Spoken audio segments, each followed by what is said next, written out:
Good morning, everybody. We're down to our final panel this morning. I think we would all agree that increasingly so, flexibility is going to play, and flexible office solutions are going to be a big part in our lives and within the commercial real estate industry as a whole. And this panel is going to discuss that. It's called Building Flexibility into Office Portfolios.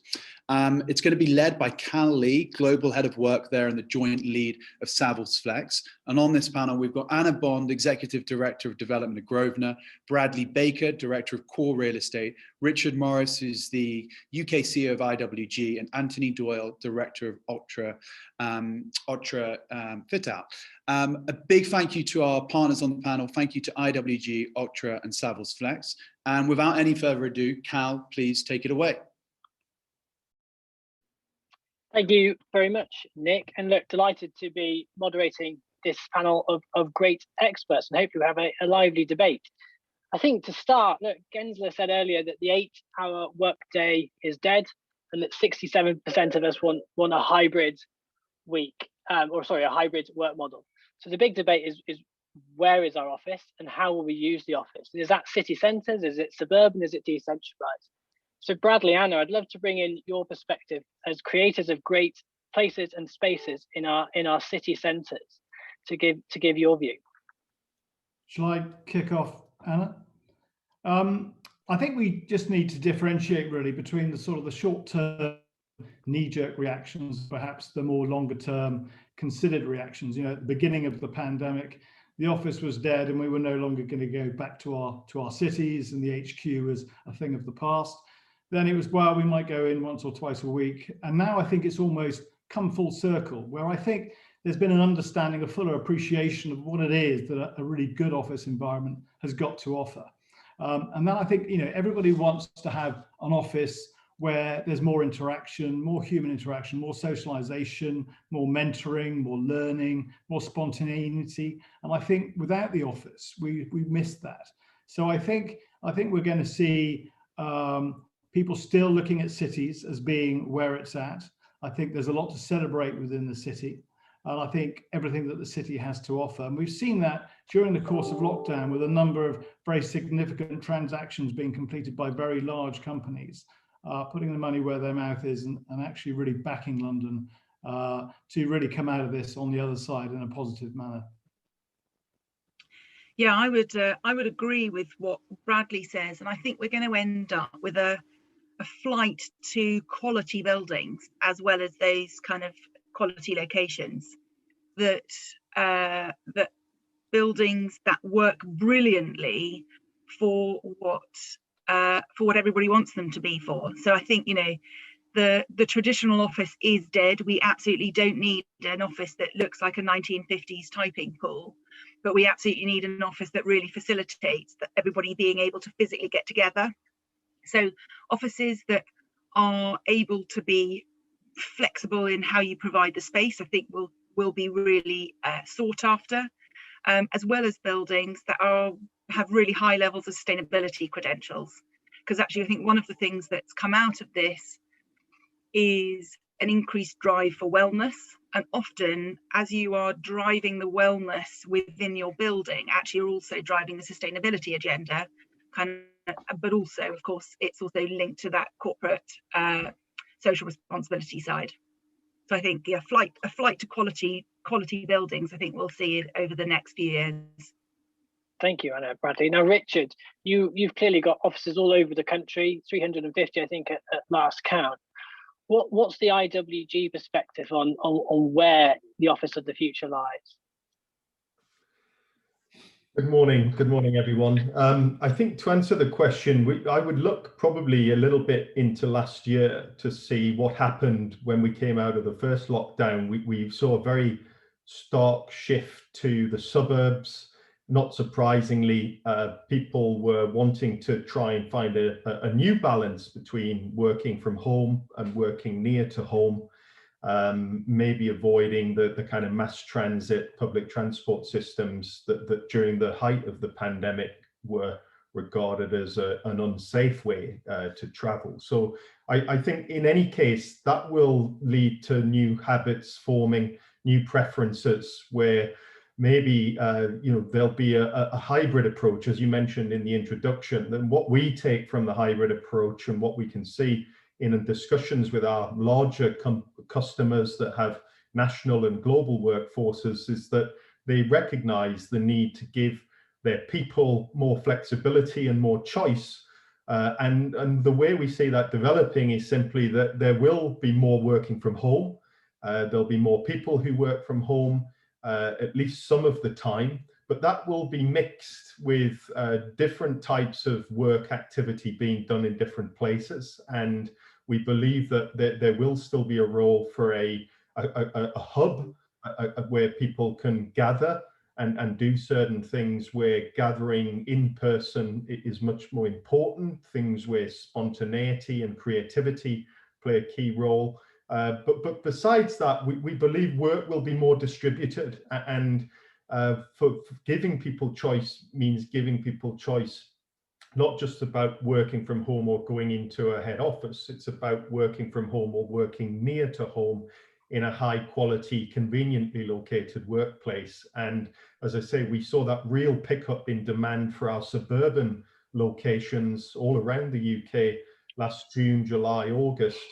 And we expect to see the same thing happening. So that more balanced approach to location and a hybrid approach. I do, though, strongly agree with Anna's point.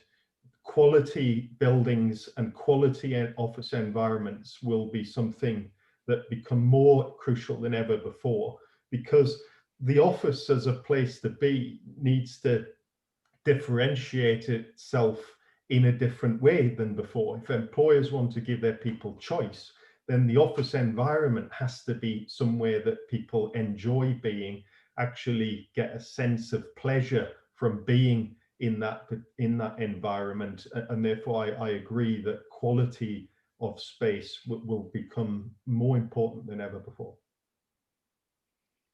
Thank you, Richard. And Anthony, I mean, who is coming back to the office? I think we've often talked about, we've almost generalized what people want in a post-COVID world, but my feeling is that different generations might want different things from the office. What's your perspective of this kind of post-office or post-COVID world, rather, and what it means for the design of office spaces and what the end user wants, and how that differs between the generations that will come back? Yeah, I think you're absolutely right. We've got a broad spectrum, and each with different drivers and each with their own individual set of circumstances. And we are seeing some trends. The Gen Zs who perhaps are in flat shares, one-bedroom apartments, possibly even living at home. The office is potentially an escape and a space to actually work. So they might not have a space in their homes to function effectively. So just echoing Richard's sentiments, designing in features and spaces where people can collaborate and come together and really get the best out of the office is going to be essential. But I think with the different generations, with Gen Z as well, coming into the office is one part of it, but then there's all the ancillary functions which sort of build on that. So gyms, cafes, bars, and clubs eventually, this year, which will be sort of ancillary to what they're doing in the office. In terms of sort of millennials and perhaps sort of people in my circumstances, the change of scene is going to be a real welcome break. We've been at home, working at home now for getting on for a year, and everybody has their own challenges, whether it's childcare, whether it's having two working parents at home, whether it's having the space and the functions in your home to be able to work effectively, and just getting a break from the home, I think is a key driver of getting people back into the office. And then if you go into the older generations, the baby boomers, there's a bit of a habit and a routine of commuting and getting into the office. There's maybe less going on at home in terms of children and dependents. So getting into the office and being able to socialize and interact with the different generations and foster that collaboration is going to help bring people back into the office. But I think, as well, to Anna's point as well, the quality of office space that has to be high to sort of draw people out and give everybody a reason to get back in and get all the benefits from the office space. Thanks, Anthony. And Anna, knowing this and the threat of people maybe shunning the commute and the city having quiet Fridays, what can you do as a central London developer and creator of places to create this destination where people do want to return to, not just Tuesdays, Wednesdays, Thursdays, but every day of the week, and of course Saturdays and Sundays as well? I mean, I think the central London estates and people who own a considerable amount of land kind of in one place, or a considerable amount of assets in one place, definitely have a unique advantage where they can really kind of curate the type of place for their occupiers. So one of the things on our estate in Mayfair that we observed a few years ago was there were loads of fine dining opportunities for your CEO, but actually most people were going to need to go and get a sandwich from Pret, and then there wasn't much in between. I think it's a Pizza Express and not much in between. So we've been taking active steps to kind of introduce a broader range of amenity, I suppose, but that's at restaurants at different price points, after work venues, so somewhere you can go for a drink that isn't all in one type. So lots of London have a lot of pubs, and I'll be honest, I'm quite looking forward to going back to one. But I'm also quite looking forward to going to have a cocktail, and quite difficult to get a cocktail in an old man's pub. So it's really creating that really broad level, because it's important that everybody in the office, that those places serve everybody in the office, not just the CEOs and the board members. So I think creating places that are attractive for everybody is going to be really important, and that's where, you know, if you own a lot of assets in a single place, you're able to do that yourself. But also there's an opportunity for partnering, where if you're owning, you know, big assets, but you know other landlords around you, you can actually give the feedback from your tenants to those landlords that help inform those leasing decisions and operator selections. So I would definitely say really great amenity that appeals to a really broad range of people. And Bradley, from your perspective, in terms of the space itself and how that, you know, what optionality you can give customers and people and that experience of the actual building and coming into the space, what's your perspective? You're on mute, Bradley. It was always going to happen. I was hoping I wouldn't be the first one to do that, and I was. I think that well-being and sustainability agenda was already there before the pandemic. So I think, you know, a lot of the buildings that people were creating reflected that. But I think what it has done is absolutely turbocharged that higher up the agenda, on the C-suite agenda as well. So I think access to open space, you know, access to terraces, openable windows, balconies, all those sort of aspects are going to become really important. And I think those are the sort of things that can, you know, terraces and balconies, they can be used to be workplaces as well, not just for leisure.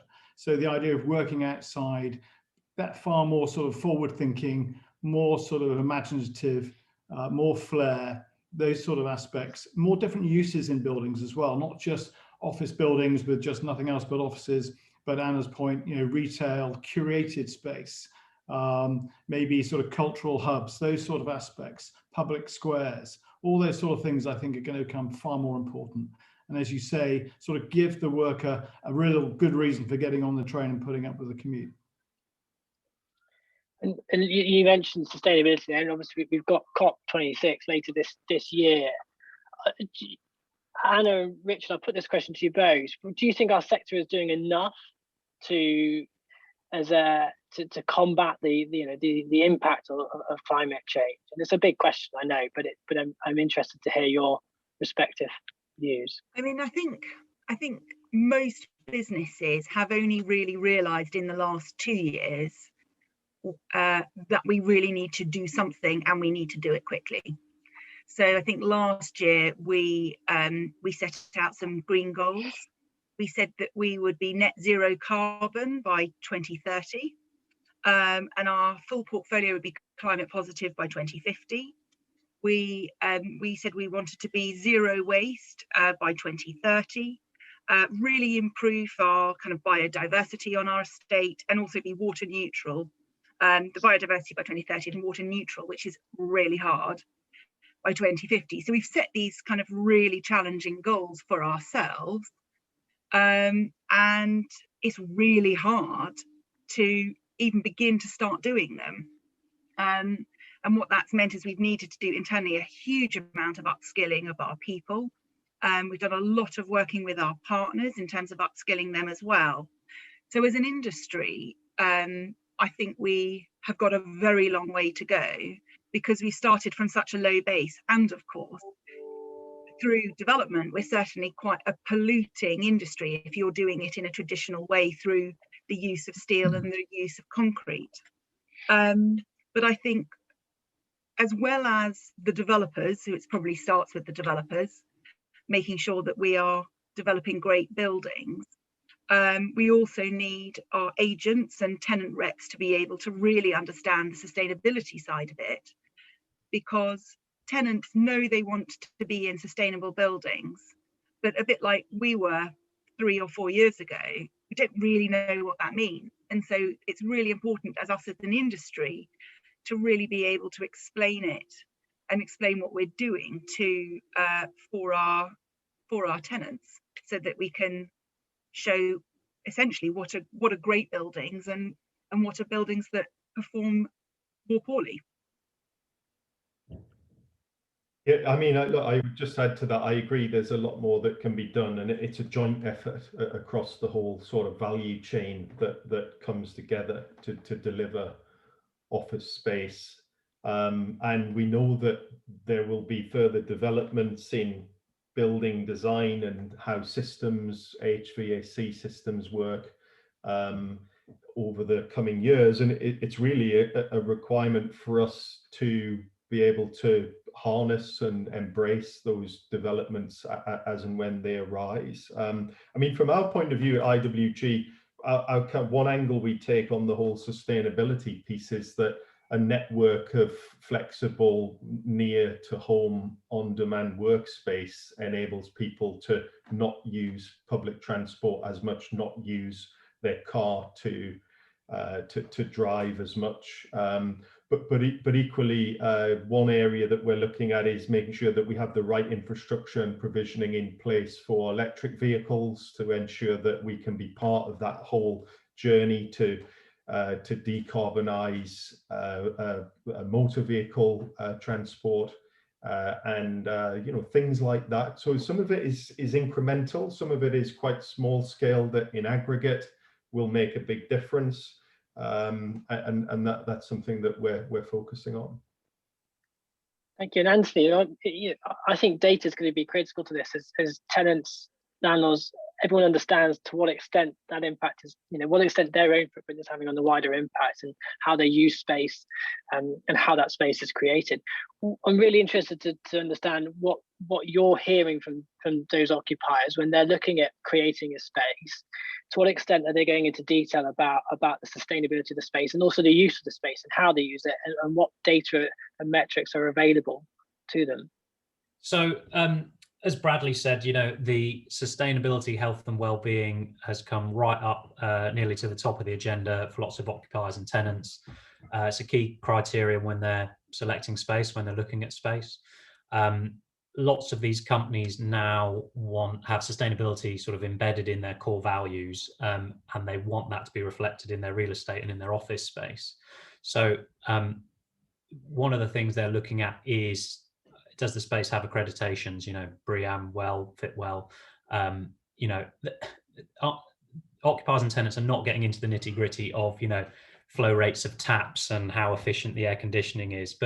And I think what would help and what the industry could do is provide them with some really simple markers as to, is the building energy efficient? What's the carbon footprint of the space?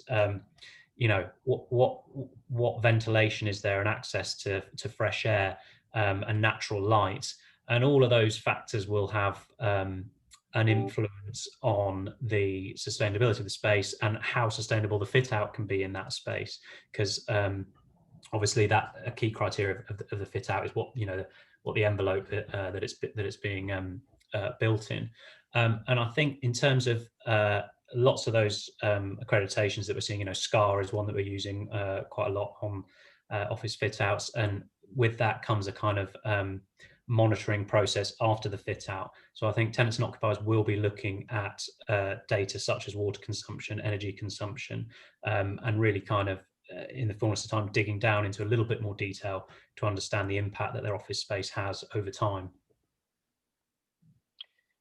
And Richard, just going back to you on this, and obviously that we mentioned at the start around the world of hybrid working, and you talked about it in your answer to one of the questions. But as a provider of spaces, what technology and data do you offer to facilitate that world of hybrid working? I think that we put a lot of emphasis on making it easy to use our network. So we're very much in the same way that we all got used to in the last 5 years of having the Uber app on our smartphone, that in exactly the same way, you can download our app, and using that app, you can hire an office for an hour in one of 3,500 locations around the world on a given date, to kind of really transform the way in which people can consume and buy workspace. So I think that level of flexibility and using the technology of a smartphone app is one way in which we will be ensuring that hybrid working is very easy to implement, very easy to adopt. In terms of data, what we're working with on our larger global enterprise customers is really just ensuring that they can see more effectively and have some visibility and transparency around what use of the network by their employees is being made, so that they can continually review and refine how they're working with IWG in relation to their hybrid working model. So we've signed some large deals in the last few months with global companies, the idea being that they give tens of thousands of their employees membership-based access to our network, and in return we'll be providing them with data to just see how that is used, what the uptake is, what the patterns of usage are amongst their workers, to help, again, a feedback loop into their development of flexible and agile working practices. And Bradley, we haven't really touched on it yet, and I know it's almost to some extent the topic of this panel, but what does it all mean for flexibility? In your eyes, of all of the different aspects we talked about, what's the impact on the flexible workspace market, and where do you see it fitting within your own portfolio? Is it a necessity, or is it a nice to have, or is it simply not needed? I think it's I think the the sort of the long-term commitment and the flexible uses are entirely compatible. I think that Richard's probably seen you've got smaller companies that grow into taking larger tranches of space, but also you have large companies that sometimes need the additional flex of smaller amounts of space over shorter periods of time. So I don't think it's a case of sort of short-term office flex versus long-term. I think both parties need each other to work it out properly. I think it's interesting when you're coming to large pre-lets that the well-informed occupier will obviously take optionality on space. So whether to expand and take extra floors in that building, or indeed to put back space back to the landlord. So those are sort of the features that we'll see in sort of big pre-lets. And Anna, your experience, you've just taken over a space and managing that within your wider portfolio, of course. What's your take on the need for flexibility in both a corporate portfolio, customer portfolio, but also obviously your portfolio as a creator of space? Yes, we took over space that we'd actually previously let on a lease agreement to a flexible office provider. And what we have realised, and of course I think we've all realised this during COVID, is that you're still really exposed to the downside when you're on a lease, but you don't really get the upside. So we decide when this business went into administration, we decided that actually we'd take it back. because, well, firstly, we want to learn more about the industry. What Richard will, and he's already talked about it, is how close he is with his customers. And as traditional landlords, we're much more removed. And we think being much closer to our customers and understanding what they really want is absolutely essential to the business. And so we think this is one of the ways of being able to get closer to the business, but also understand that flexible network more. And also it gives you the opportunity to take a slice of the upside rather than just always be exposed to the downside.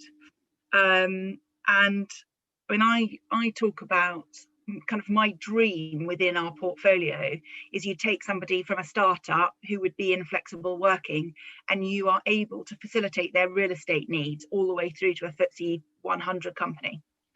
The thing we can't do at the moment, we haven't actually got enough vacancy to be able to do that.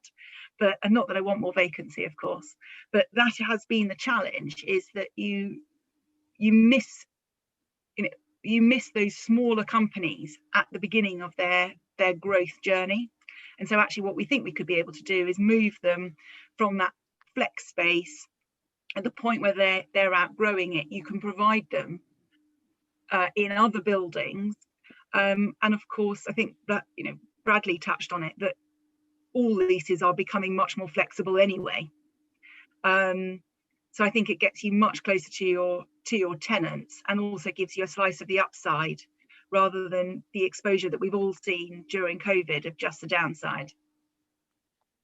Now, Richard, I'm keen to hear your view on this, because Grosvenor being one example of a landlord getting into this space, and there's others as well who are creating flexible spaces in varying different guises.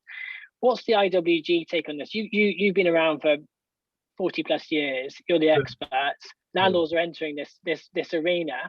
How does this play out?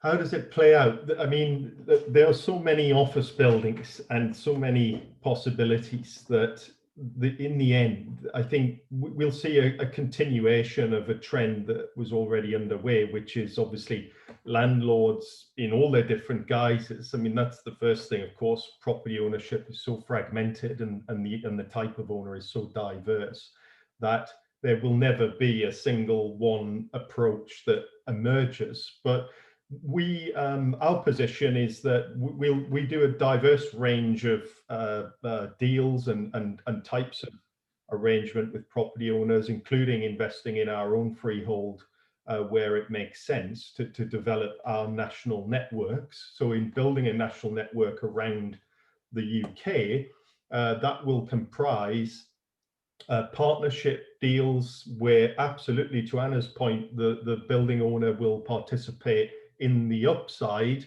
in return for sharing the downside risk. That's our absolute preference, because we feel that we can operate our locations much more effectively when there's a shared incentive between us as an operator of a flex space location and the building owner. When those two things are hand in glove and there's a genuine partnership mindset, then that's how you really start to drive out the kind of opportunities that Anna talked about.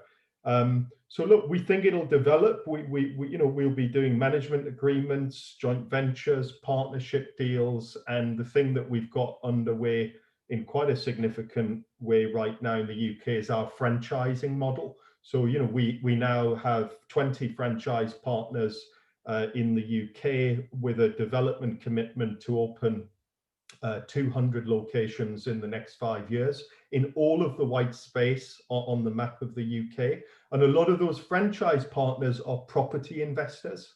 So they have properties, they've been using or buying properties for different things: food and beverage, residential care homes, hotel operators.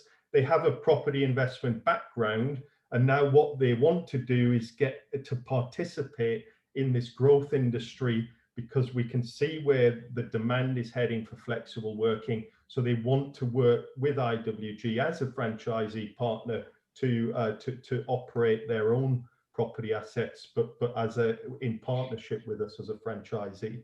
So I think there are avenues of opportunity on many different fronts. Bradley, do I sense you've got something to say on this as well, or are my senses completely off? No, I think it's just an interesting. No, I have nothing more to add to that, really. I mean, I think you've had it in a nutshell, I believe, from both of them. Good. And Anthony, from your perspective, does it matter who provides the space? I mean, what's going to be crucial to a customer looking at flexibility? I think one of the key things for occupiers and tenants is the more so at the lower end, not sort of big pre-lets, but at the smaller end, I should say, is that ease of transaction. So, you know, how quickly can I get into the space? You know that it may sort of be logical that that if the landlord does the work, then that will make that transaction easier and quicker. Not always the case, but I think that is the key driver for them. You know, is the connectivity and technology there? Is there sort of complicated legals and lease and licenses to go through? You know, that's going to be a turn off. You know, what are the terms like? 1, 3, 5 years? You know, these sorts of challenges for the smaller companies, you know, the startups that are perhaps just maturing and they want, I don't know, sort of 3 to 5K, something like that. How easily can they get into that space? How quickly can they start operating and make it their own? I think that's really important for tenants and occupiers looking at flex space. And that's really useful. And in terms of the rent, then, you know, fundamentally they need to pay for this space. To what extent is there a premium for that flexibility, for that fitted space? There's lots of Cat A plus fitted spaces being created. There's obviously a huge amount of kind of traditional service space out in the market. How do you judge the price level? How do you go and judge a level to go and price that in the market that's sensible for a customer? I mean, I think there's still lots of differentiators that tenants and occupiers are willing to pay for. You know, outside space is top of that list at the moment. Access to terraces, communal space, amenities. The office space itself, you know, are they going to pay a premium for it being pre-fitted out? Not necessarily. There's a sort of marginal time gain in having that done for them. I think there's still those unique aspects to real estate that they're willing to pay for. Location, amenities, outside space, ventilation, sustainability credentials. Those are I think it's less the degree of flexibility, it's more those those other attractions of the real estate that are going to drive your rents up. Yeah, we're doing two. Oh, sorry, Bradley, you go. That I think there is an acknowledgement with occupiers that, you know, the point that's been made already about the flight to quality, that they're prepared to pay a premium, you know, for a premium product. And I think it's the poorly presented, non-aspirational type of space, which has been dumped on the market over the last 12 months. That is the space that's really going to struggle to let, with low rental performance and big voids. Whereas I think, you know, occupiers don't mind paying for it, provided they're getting a really good quality service at the end of it. Yeah, we're doing 2 pilots at the moment around fitted out space. And what we've seen in the past where we've done it is that it lets more quickly. And the pilots that we're looking at here is really to see whether we can build a business case for charging more rent as a result of having much better quality fitted space. Although it would be worth saying that these are en suites that are about 3,000 square feet. So again, it's that small, because of course small businesses don't have a dedicated FM person who's going to manage their office fit out. So yeah, we're looking at 2 projects. We're doing 2 projects at the moment, and one of them actually where we'll only fit out 1 floor, but we have designed about 4 different options for the other floors, and we expect it to get let on a floor by floor basis, so that actually tenants can pick what type of fit out they want. Obviously they could do their own, but they've got 4 options with the landlord that the landlord can deliver completely at the landlord's risk. And our pilot really is around, do you get a premium rent for that? Or actually, again, does it just help you let it up faster? We've definitely proven let it up faster. We're having a look at whether you get an additional financial return through your rate per square foot. I'd echo that sentiment of quality being king, because as Bradley said, there's a lot of space come onto the market that's tried perhaps to be all things to all people, and it's been there's been some very neutral, bland spaces come about, and I think we're working with a number of providers who are really going to up the level in terms of pre-fitted space. You know, touching on all those points that we've talked about, health and well-being. Acoustics is another one in office spaces. You know, investing money in acoustic materials, wall treatments, ceiling treatments, and so on, and really just upping the level of specification and feel, and it being a little bit more homely and sort of members club rather than corporate office, which is perhaps the look at some of the spaces that have come online in the last sort of 12-18 months. So I think, yeah, that quality point rings true, certainly with the tenants and occupiers we're talking with. And Richard, do you have anything to add to that? I would just say property is no different to other kinds of products and services. Customers will always pay a premium for convenience and simplicity, especially when it comes to things that would take their eye off their core business, because they know that the smart business people know that they can benefit a lot from having an all-inclusive plug and play service and product, whether that's property or something else. Businesses really see the value in that. And of course, there is a premium that can be captured for flexibility. And again, that's similar to other types of product and service, that the ability for a company to use something as a service on a pay-as-you-go basis is much more relevant to the environment and the markets that companies operate in now. That whole thing about flexibility and agility, crikey, if the last 12 months hasn't taught businesses one thing, it'll be about making sure that you're fleet of foot and that you can do fast maneuvers in the face of the unexpected. And I think the idea of flexibility on a whole range of different areas will be increasingly something that businesses look for, and property is no different to that. One question that's come in from the audience is around social value. We've obviously touched on environmental sustainability, but less so on the social value. What and this is open to everyone, what can you as creators of space do to help customers with that aspect, with the social value aspect, with creating something that they can buy into, and then there's a give back, as it were, to wider community? I mean, one thing I would say on that is that, look, we know that the landscape around town centres, high streets, that whole area of discourse around repurposing buildings to ensure that communities can have the right facilities and services and amenities. I think we play an important part in being imaginative and creative in how retail properties that increasingly are becoming obsolete with the changes in how consumers buy things, that there'll be a need to get imaginative about what to do about that. And I think repurposing space is something that we all can really get involved in to the benefit of local communities. So I think that's a key social dimension that I see emerging.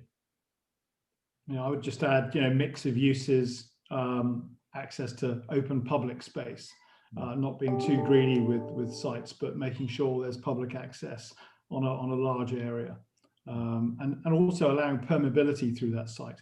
I think it's very tempting to sort of cram in as many square feet as you possibly can and just build a great big monolithic tower. But actually, the successful developments over time have proven to be those that allow permeability, going routes through a site, and access that way. And Anna, were you going to add anything there, or is that me again? No. Well, I mean, I was going to say, the challenge we're all going to face is that people who have taken a traditional lease on an office building, so they occupy it 7 days a week, 24/7. Before this session, we were talking about, is Friday going to be re-enlivened, or is it going to be even more dead than it was pre-pandemic? And of course, those people who are paying for the space but not using it, actually, I think there's some real social benefit that can be done there. And we need to find a way of increasing the utilization of our offices, so that if you're not really using your office on a Friday, can you offer it to local groups for meetings? And of course, most people aren't using the offices in the evening either. So there's definitely something about how do we increase the intensification of use that really benefits society as part of this. But I think we've all got a bit of head scratching to work out, how do you do that without everybody stealing your favourite pen? I think that's as good an idea as any to come out of a panel event. You might have signed yourself up, Anna, there to lead a project. Yeah. Because it breaks some. One of my observations was we've got a huge amount of secondary space now on the market of relative poor quality, certainly deemed to what is people creating as the best quality spaces, and as we all agree, there's going to be a flight to quality. But again, where does that leave us from a social responsibility perspective? All of that empty space that isn't of the right quality, but is sitting there, and how again, maybe it's the same question. What can we do as a group, as it were, to go and create spaces that are better fit for purpose and have less of a social impact or more of a social impact rather than they do at the moment?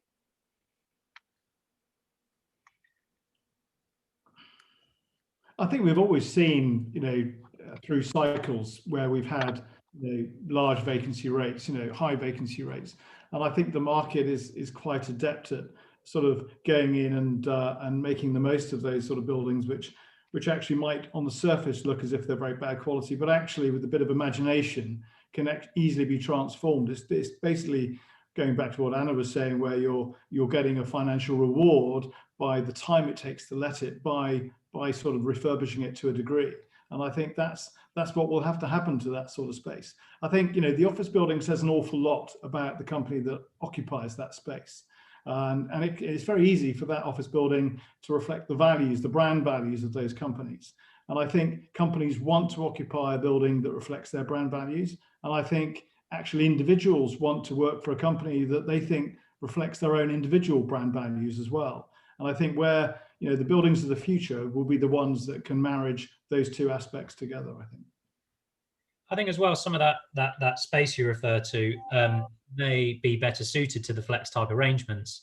If they're sort of an awkward sort of in-betweeny size, do people want to take that for 10 years knowing that they might outgrow the space? Probably not. Will they take it on 3 years, with more flexible terms? Perhaps. So I think maybe those sort of problem places might be better suited to the kind of flex and ease of occupation versus some of the larger spaces. Okay, and on that note, we're going to wrap up. A huge thank you to Cal for leading such a fantastic panel, and for you all for taking the time, the rest of you. Thank you for everybody for dialing in. We really appreciate it. Remember, this is all going to be recorded, so it will be sent to you immediately afterwards, and you can use it for your bedtime reading over the coming week. And we'll be back again on the 16th of March, so look forward to seeing you then, and take care. Thank you.